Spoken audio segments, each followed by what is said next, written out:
நமது சின்னம் விவசாயி. விவசாயி சின்னத்திற்கு வாக்களிப்போம், வருங்கால தலைமுறைக்கு வாழ்வளிப்போம்.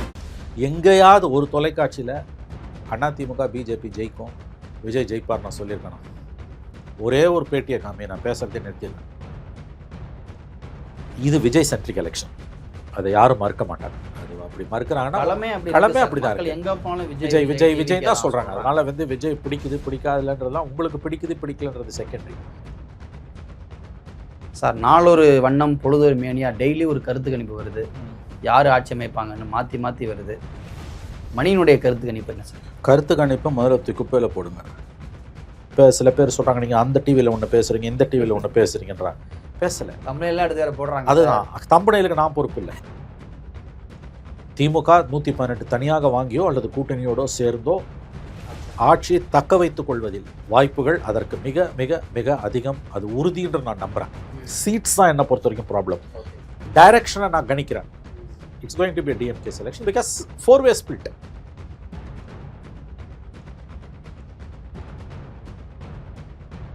த டிபேட் நேயர்களுக்கு வணக்கம். தமிழ்நாட்டினுடைய தேர்தல் களம் நாளுக்கு நாள் சூடாகி கொண்டே இருக்கிறது. இந்த நேரத்தில் இது குறித்தெல்லாம் பேசுவதற்காக மூத்த பத்திரிகையாளர் திரு மணி அவர்கள் நம்ம அணிஞ்சிருக்காங்க. சார் வணக்கம். சார், நாளொரு வண்ணம் பொழுதொரு மேனியா டெய்லி ஒரு கருத்து கணிப்பு வருது. யார் ஆட்சி அமைப்பாங்கன்னு மாற்றி மாற்றி வருது. மணியினுடைய கருத்து கணிப்பு என்ன சார்? கருத்து கணிப்பை முதல்ல குப்பையில் போடுங்க. யோகியர்கள் கருத்து கணிப்பு நடத்திய காலம் மலையேறிவிட்டது. அயோக்கியர்களின் காலம் இன்று கோலோச்சுகிறது.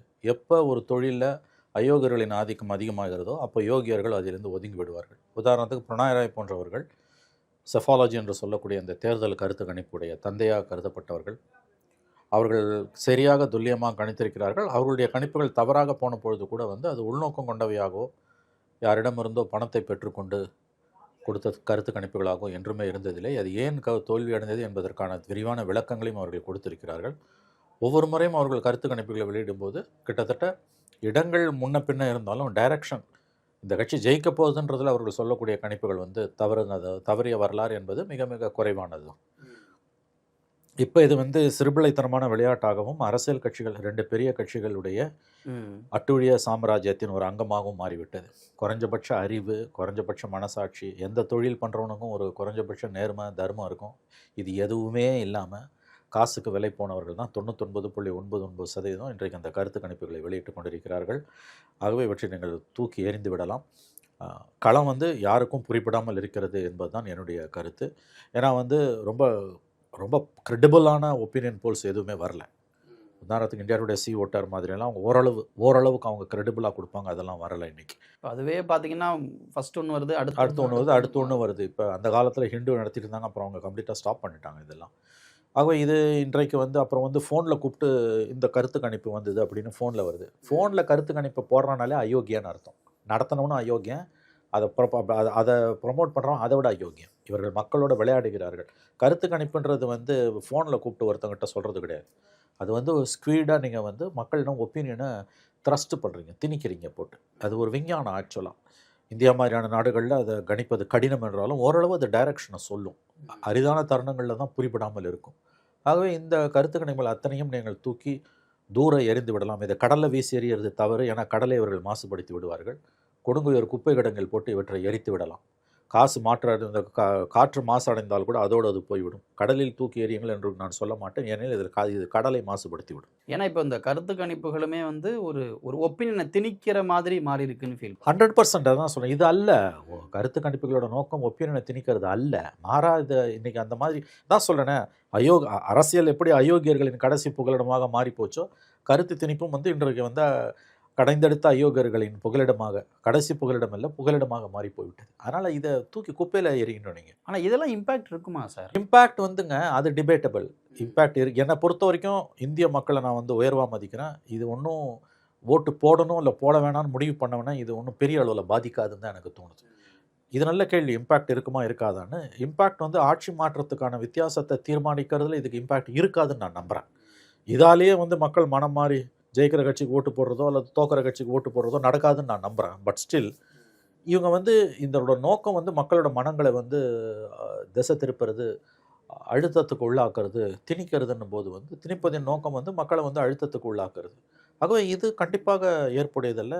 இவர்கள் நான் தான் சொன்னேனே, இவங்க வந்து பணம் கையில் இருக்குன்றதுக்காக விளையாடுறாங்க. இவங்க எல்லாரும் கையில் கோடான கோடி பலாயிரம் கோடி பணம் இருக்கிறதுனால, ஊரை கொள்ளையடிச்சு சேர்த்த பலாயிரம் கோடி பணம் இருக்கிறதுனால இவங்க இதை வச்சு விளையாடிக்கிட்டு இருக்காங்க. இது தூக்கி குப்பையில் எறியலாம்.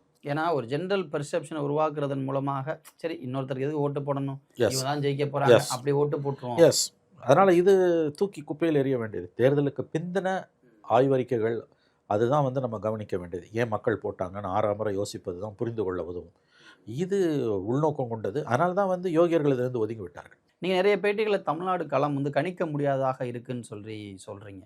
ஏன் அவ்வளோ இல்லை, நான் கணிக்க முடியாதா இருக்கும்போதும் நான் சொல்லக்கூடிய ஒரு பாயிண்ட் நீங்கள் துல்லியமாக கவனிச்சிங்கன்னா, கடந்த ஒரு மாத காலமாக 4 முனை போட்டி என்பதால், சில இடங்களில் அது 7 முனை போட்டியாக இருப்பதால் டஃப்பாக இருந்தாலும் திமுகவில் ஸ்கிராப் த்ரூன்றது தான் என்னுடைய கருத்து. கணிக்க முடியாதுன்னு சொல்கிறதுக்கும் இதுக்கும் அடிப்படையில் வந்து மாறுபாடு இருப்பதா யாரும் கருத வேண்டாம். ஏன்னா சில பேர் சொல்கிறாங்க, நீங்கள் அந்த டிவியில் ஒன்று பேசுகிறீங்க, இந்த டிவியில் ஒன்று பேசுகிறீங்கன்றாங்க.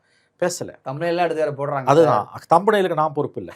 குறைஞ்சபட்சம் அப்பப்போ சொல்லிடணும் சார். அதாவதுங்க, அறிவு நேர்மை உள்ளவர்கள் வந்து நீ அங்கே ஒன்று பேசுகிற இங்கே ஒன்று பேசுகிறேன்னு சொல்ல மாட்டாங்க. தனிப்பட்ட காழ்ப்புணர்ச்சி அல்லது வந்து வேறு யாரிடம் இருந்தோ எதையோ பெற்றுக்கொண்டு பேசக்கூடிய வாடகை வாய்கள் தான் நீ அங்கே ஒன்று பேசுகிற இப்படி ஒன்று பேசுகிறணும். உனக்கு அறிவு நேர்மை இருந்துன்னா நீ என்ன பண்ணணும், அதுக்குள்ளே நான் என்ன பேசுன்றதை முக்கியமாக கவனிக்கணும். எப்பொருள் யார் யார் வாய் கேட்பினும் அப்பொருள் மெய்ப்பொருள் காண்பது அறிவு. ஒரு தொலைக்காட்சியில் ஒரு செய்தியாளருடைய கோணம் ஒரு மாதிரியாக இருக்கும். அதுக்கு நம்ம கொடுக்கக்கூடிய அந்த விவரங்கள் வந்து அவர் தன் விருப்பத்துக்கு ஏற்ப அதை வளைத்துக் கொள்கிறார். இன்னொரு செய்தியாளரிடம் நான் கொடுக்கக்கூடிய பேட்டி என்பது அவருக்கு விருப்பத்துக்கு ஏற்ப அவர் வளைத்துக் கொள்கிறார். தம்பனையில் பொறுத்த வரைக்கும் அவங்க இன்னும் ஓடுதான் அதை வச்சுக்கிறாங்க. அதை ஓடுதான் அவங்க வச்சுக்கிறாங்க. ஆஃப்டர் ஆல் இது வந்து ரேட்டிங் சம்மந்தப்பட்டது. அங்கே ஒன்று பேசுகிறேன் இங்கே ஒன்று பேசுன்னு சொல்லக்கூடிய அயோக்கியர்களுக்கு நான் கேட்கக்கூடிய கேள்வி, எங்கேயாவது ஒரு தொலைக்காட்சியில் அதிமுக பிஜேபி ஜெயிக்கும், விஜய் ஜெயிப்பார் நான் சொல்லியிருக்கேன்? ஒரே ஒரு பேட்டியை காமி, நான் பேசுகிறதே நிறுத்திடுறேன். அதிமுகவும் பிஜேபியும் ஜெயிக்கும், என்டிஏ ஜெயிக்கும் அல்லது விஜய் ஜெயிப்பார்னு எங்கேயாவது கடந்த ஒரு மாத காலத்தில் இந்த எலெக்ஷன் ஃபீவர் ஸ்டார்ட் ஆனதுலேருந்து நான் எங்கேயாவது ஒரு இடத்துல பேசியிருப்பேன். நீ ஒரு கிளிப்பிங் காமிச்சின்னா நான் பேசுகிறதே நிறுத்திடுறேன். மறுபடியும் சொல்கிறேன், நான் பேசுகிறத நிறுத்துகிறேன். நான் என்ன சொல்கிறேன், திரும்ப திரும்ப களம் டஃப்பாக இருக்குது, கணிக்க முடியாதா இருக்குது. This election has become an extremely challenging one for any psephologist. அதை சொல்லிவிட்டு நான் மூணாவது என்ன சொல்கிறேன், எல்லா பேட்டிலையும் நான் சொல்கிறது இது வரைக்கும் ஒரு 100 பேட்டிலேயே சொல்லியிருப்பேன். I do believe DMK is an advantage. 4 முனை போட்டியில் சில இடங்களில் 7 முனை போட்டியாக இருக்குது. திமுகவுக்கு தான் அட்வான்டேஜ்ன்றதை இது வரைக்கும் நான் ஒரு 100 பேட்டிலேயாவது நான் சொல்லியிருப்பேன். அதுக்கு நான் வைக்கக்கூடிய வாதம் என்பது அகைன் இண்டெக்ஸ் ஆஃப் அப்போசிஷன் யூனிட்டின்னு புரனாய் ராய் சொல்லக்கூடிய அந்த தியரி படி பார்த்தீங்கன்னா, எதிர்க்கட்சி ஒற்றுமை இல்லைன்னா அது ஆளுங்கட்சிக்கு தான் சாதகமாக முடியும். ஆகவே எவ்வளவு தான் ஆன்டி இன்கம்பன்சி இருந்தாலும் there is bound to be anti incumbency. அதை ஒரு கட்சியால் எக்ஸ்ப்ளாய்ட் பண்ண முடியாத சுச்சுவேஷன் இருக்கிறதால it's going to be a DMK election. However இது வந்து தனியாக 118 இஸ் த மேஜிக் மார்க். அந்த 118 வாங்கி தனி மெஜாரிட்டியோட இருப்பாங்களா? இப்போ உங்களுக்கு 133லேருந்து 135 இருக்குது. அப்படியா? இல்லை 96 சீட் 2006 கலைஞர் வாங்கின மாதிரி ஹங் அசம்பிளியா? அல்லது அதற்கு முன்பு 3-4 தேர்தலில் அவங்க நினைச்ச மாதிரி சிம்பிள் மெஜாரிட்டியில் வந்திருக்காங்க. அந்த மாதிரியான்றதான் டிபேட்டபிளை ஒழிய DMK retaining power either on their own or with alliance is almost imminent. திமுக 118 தனியாக வாங்கியோ அல்லது கூட்டணியோடோ சேர்ந்தோ ஆட்சியை தக்க வைத்துக் கொள்வதில் வாய்ப்புகள் அதற்கு மிக மிக மிக அதிகம். அது உறுதின்ற நான் நம்புகிறேன். சீட்ஸ் தான் என்னை பொறுத்த வரைக்கும் ப்ராப்ளம். டைரக்ஷனை நான் கணிக்கிறேன். It's going to be DMK selection because 4-way split. இதுதான் என்னுடைய பார்வை. இதுக்கு வந்து ஒப்பீனியன் போல்லாம் தேவையே இல்லை. ஆனால் ஒப்பீனியன் போல் எடுக்கக்கூடியவன் ஒருத்தன் 150லேருந்து 150ன்றான். அவ்வளோ மார்ஜின்லாம் வராது திமுகவுக்கு. 10 ஒப்பீனியன் போல் 9 ஒப்பீனியன் போல் திமுக ஜெயிக்குன்றான். ஆனால் அதுக்கு அவன் சொல்கிற காரணங்களும் நம்பர்ஸும் பார்த்தீங்கன்னா இது சயின்டிஃபிக்காக இவங்க நடத்தலை, இவங்க என்னமோ பண்ணுறாங்கன்றது தெரியுது. அதுக்குள்ளே நிறைய கான்ட்ரடிக்ஷன்ஸ் இருக்குது. அந்த இன்னர் கான்ட்ரடிக்ஷன்ஸை பார்த்தாலே தெரியுது. இன்னொரு தரப்பு ஏடிஎம்கே வைக்கக்கூடிய ஒப்பீனியன் அவங்க சார்பாக வர்றது வந்து அதை விட அபத்தமாக இருக்குது. 160லேருந்து 150 வரும், 140 வரும், எங்கேருந்து வரும்? வரவே வராது. ஸோ என்னை பொறுத்த வரைக்கும் நான் திரும்ப திரும்ப சொல்கிறேன், ஒரு மாதமாக சொன்னதான் இப்பயும் சொல்கிறேன், திமுக 4 முனை போட்டி என்பதாலும் சில இடங்களில் 7 முனை போட்டி என்பதாலும் 108ன்ற மேஜிக் நம்பரை வாங்கி தனியாகவே வாங்கி ஆட்சியை தக்க வைத்துக்கொள்ள வாய்ப்புகள் பிரகாசம். அப்படி இல்லை என்றால் இந்தியா பிளாக் திமுக மதசார்பற்ற கூட்டணி செக்யுலர் ப்ரோக்ரஸிவ் அலையன்ஸ் அது ஆன் இட்ஸ் ஓன் வந்து ஈஸிலி வந்து 120 கிராஸ் பண்ணி ஆட்சியை இவர்கள் தக்க வைத்துக் கொள்வார்கள். இதுதான் என்னுடைய கணிப்பு. இதுக்கு மேற்கொண்டு அதில் வந்து நம்பர்ஸ் கேமுக்குள்ளெல்லாம் நான் போக விரும்பலை. ஏன்னா அது ரொம்ப எக்ஸ்ட்ரீம்லி சேலஞ்சிங்காக இருக்குது. ஏன்னா விஜயோட ஃபேக்டர் வந்து எல்லாருக்குமே தலையை பிச்சுக்கிறாங்க. எந்த பக்கத்தில் எந்த தாக்குதல் வரும்னு தெரியல. பட் விஜய் ஃபேக்டர் எவ்வளோ இருந்தாலும் திமுக கூட்டணி ஆன் தேர் ஓன் வச்சுக்கலாம் அல்லது அலையன்ஸ் வச்சுக்கலாம். தேர் ரிட்டர்னிங் பவர். இந்த விஜய் பற்றி பேசும் பொழுது நீங்கள் அடிக்கடி ஒரு விஷயம் சொல்லுவீங்க, அதாவது அவர் 15% கீழே வாங்கினா அது திமுகவுக்கு பாதகமாக முடியலாம், ஆனால் அதுவே நிறைய ஓட்ஸ் வாங்கி ஒரு 20+ வந்தாருன்னா திமுகவுக்கு பயங்கர ப்ளஸ்ஸாக இருக்கும் அப்படின்னு. அதுக்கான காரணங்கள் நம்ம பேசும்போது எனக்கு சொல்லியிருக்கீங்க. பட் ஸ்டில் இந்த கால்குலேஷன் என்னன்னு ஒரு டைம் இல்லை, ஆக்சுவலாக எனக்கு லக்ஷ்மி சொன்னாங்க. இது நம்ம லக்ஷ்மி இருக்காங்க இல்லையா, வீக் கரஸ்பாண்டன்ட் லக்ஷ்மி, அவங்க பேசும்போது எனக்கு சொன்னது லக்ஷ்மியோட பாயிண்ட். அது it's not my point. Poll below 15%, 15%க்கு கீழே டிஎம்கே போல் பண்ணுச்சுன்னா it's going to be a disadvantage for DMK. Vijay வந்து 15% கீழே ஸ்கோர் பண்ணுறாருன்னா திமுகவுக்கு அது நஷ்டம், ரெஜிம் சேஞ்சுக்கு வாய்ப்பு இருக்குது.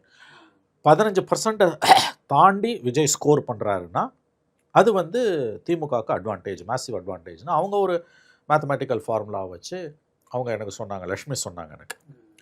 நான் அதை தான் வந்து 2-3 பேட்டிகளில் சொல்லியிருக்கேன். இப்போ நீங்கள் கேட்கும்போதும் நான் அதான் சொல்கிறேன், எனக்கு அது கன்வின்சிங்காக இருக்குது. பிகாஸ் ஏன்னு கேட்குறேன் அது கரெக்ட். ஏன்னா ஒரு நாமினல் கால்குலேஷனில் 15%ன்றதை வச்சுக்கிட்டோம்னா அது ஆன்டி இன்கம்பன்சி. 15க்குள்ளே உடைக்கிறாருன்னா இட்ஸ் டிஸ்அட்வான்டேஜ் டிஎம்கே. ஓகே. 15க்கு மேலே உடைக்கிறாருன்னா அட்வான்டேஜ் ஃபார் டிஎம்கே. அது வந்து 15க்குள்ளே விஜய் ஸ்கோர் பண்ணக்கூடிய விஜயோட ஸ்கோர் வந்து ஆன்டி இன்கம்பன்சி. அந்த ஆன்டி இன்கம்பன்சியை இஃப் இட் இஸ் பிலோ 15%னா டிஎம்கேக்கு நஷ்டம். ஏன்னா கன்சால்டேட் ஆகுது, ஆட்சி மாற்றத்துக்கு வாய்ப்பு அதிகம் என்டிஏக்கு. பட் அது 15 கிராஸ் பண்ணுதுன்னா தாறுமாறாக உடையுது. ஸோ 15க்கு கீழே விஜயோட வாக்கு வங்கி இருக்கும் பொழுது அது திமுகவுக்கு பாதகம், ஆட்சி மாற்றத்துக்கு வாய்ப்பு இருக்குது. ஆனால் விஜய் ஸ்கோர் பண்ணக்கூடியது 15%க்கு மேலே 20%க்கோ போகுதுன்னா DMK is sitting pretty well. இதுதான் லக்ஷ்மி எனக்கு சொன்னாங்க. Okay, that's what I totally agree with that proposition. அது எனக்கு கேட்சியாக இருந்தது, லாஜிக்கலாக இருந்தது எனக்கு. அது வந்து that is why I am saying 15க்கு கீழே போனால் திமுகவுக்கு நஷ்டம், 15க்கு மேலே போனால் திமுகவுக்கு லாபம். ஸோ அப்படி பார்க்கும்போது வந்து இந்த விஜயோட பர்ஃபார்மன்ஸ் எப்படி இருக்குன்றதை பொறுத்து தான் டிஎம்கேவோட சான்சஸ் ஆஃப் ரீட்டைனிங் பவர் இருக்குது. நீங்கள் ஒன்று புரிஞ்சுக்கோங்க, நீங்கள் உங்களுக்கு பிடிக்குதோ பிடிக்கலையோ, I hope you will agree, இது விஜய் சென்ட்ரிக் எலெக்ஷன். அதை யாரும் மறுக்க மாட்டாங்க. அது அப்படி மறுக்கிறாங்கன்னா களமே அப்படி தான் இருக்கு. விஜய் தான் சொல்கிறாங்க. அதனால் வந்து விஜய் பிடிக்குது பிடிக்காதுலன்றதுலாம் உங்களுக்கு பிடிக்குது பிடிக்கலன்றது secondary. For the first time ஒரு எலெக்ஷன் வந்து எக்ஸிஸ்டிங் பிளேயரை தாண்டி புதுசாக வந்த ஒரு பிளேயரோட ஒரு புது பிளேயரை மையமாக வச்சு எலெக்ஷன் சுழலுது. அவர் தோக்கலாம், ஜெயிக்கலாம், 15 கீழே வாங்கலாம், 15க்கு மேலே போகலாம். But now the perception is 50 Vijay centric election. Vijayakanth நம்ம பார்த்துருக்கோம். Vijayakanth is nowhere near Vijay. குறைஞ்சபட்ச அறிவும் மனசாட்சியும் உள்ளவங்க இதை ஒப்புக்கொள்வார்கள். 2005-6 விஜயகாந்தை பார்த்துருக்கோம். விஜயகாந்த் மாதிரி 3 மடங்கு விஜய்க்கு இருக்குது மினிமம் சொன்னான். நம்ம 10 பேரை கேட்டால் 9 பேர், அட்லீஸ்ட் 8 பேர் சொல்கிறான் விஜய்க்கு தான் போடுவேன்றான். That cuts across all ages. 16-18 வயசு ஃபஸ்ட் டைம் ஓட்டர்லேருந்து even 60+ old ladies, which is a very very surprising thing. Ladies crossing 50, ladies crossing 60 years of senior citizens கேட்டகரியில் இருக்கக்கூடிய லேடிஸ் ஆர் லேடிஸ் இந்த middle age 40s and 50s இருக்கவங்க எல்லாருமே சொல்கிறது வந்து ஐ மீன் அந்த தளத்திலுமே விஜய்க்கு ஒரு பெரிய சப்போர்ட் இருக்கு. இது வந்து இது எல்லாமே ஓட்டாக மாறுமா, அல்ல இதில் எவ்வளோ % ஓட்டாக மாறும், நான் இது எல்லாத்தையும் ஒத்துக்கிறேன். These are all debatable. அதில் வந்து லாஸ்ட் டைம் சீமானுக்கு போட்டவங்க கணிசமாக இந்த பக்கம் வராங்க. அதை விட அதிகமாக விசிகா ஓட்ஸ் விஜய்க்கு அதிகமாக போகுது. இது எல்லாத்தையும் திமுக ஓட்டு ஓரளவு போகுது, ஏடிஎம்கே கிட்டேருந்து அதிகமாக போகுது. ஸோ அதனால் வந்து யாருக்கு பாதகம் யாருக்கு சாதகன்றதுலாம் உங்களுக்கு டிபேட்ஸ் இருக்கலாம். But this election is Vijay centric எலெக்ஷன்றதை ஒத்துக்கலன்னா நமக்கு விஷயம் தெரியல, நம்ம வந்து உள்ளொன்று வைத்து புறமுண்டு பேசக்கூடிய ஆமாம் தெரிஞ்சு அது வந்து இன்டெகிரிட்டி இல்லை, நேர்மை இல்லாத ஒரு செயல்னு அர்த்தம்.